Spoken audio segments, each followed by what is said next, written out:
The Peacock's Complaint. Once upon a time, in a lush, green forest, there lived a peacock who was renowned far and wide for his stunning, colorful feathers.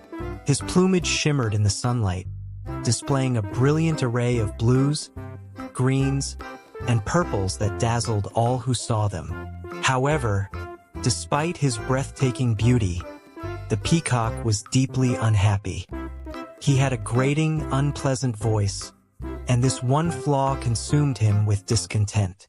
Every day, the peacock would wander through the forest, his feathers shimmering as he walked, but instead of being happy, he would complain loudly about his voice. "Why must I have such an awful voice?" he would lament. "I may be beautiful, but what good is beauty when my voice sounds so terrible?" One sunny morning, as the peacock was airing his grievances yet again, he crossed paths with a clever fox who had been listening to his complaints for quite some time. The fox, always full of wisdom and quick wit, decided it was time to speak up. "My dear peacock," the fox said gently, "I understand that you are unhappy with your voice. It's true, your singing might not be as melodious as the nightingale's. But look at yourself. You possess such incredible beauty that it leaves everyone who sees you in awe."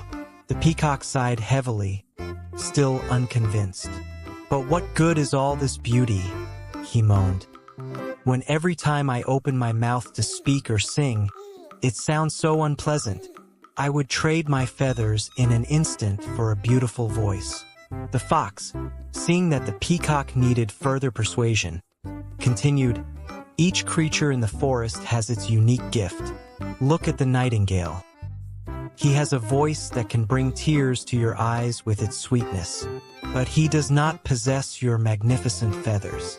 The owl, with its wise and piercing eyes, sees things that others cannot, especially in the dark of night. The eagle soars high with its immense strength and sharp vision, unmatched by any other bird." Pausing to let his words sink in, the fox then added, "If you had a beautiful voice, you might find something else to complain about. Perhaps you would wish to fly higher like the eagle or to see in the dark like the owl. There will always be something.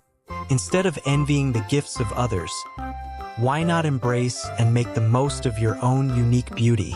The peacock listened to the fox's words and began to see the wisdom in them. He realized that while he might never sing like a nightingale, his feathers brought joy and wonder to all who saw them. From that day on, the peacock decided to focus on his strengths rather than his perceived weaknesses. He paraded his stunning plumage with pride, no longer complaining about his voice. And as he did, he found a new sense of happiness and contentment. The lesson of the peacock's complaint is clear. Instead of longing for the talents and gifts of others, we should cherish and make the most of our own unique qualities. By doing so, we can find true happiness and fulfill our potential in ways we might never have imagined.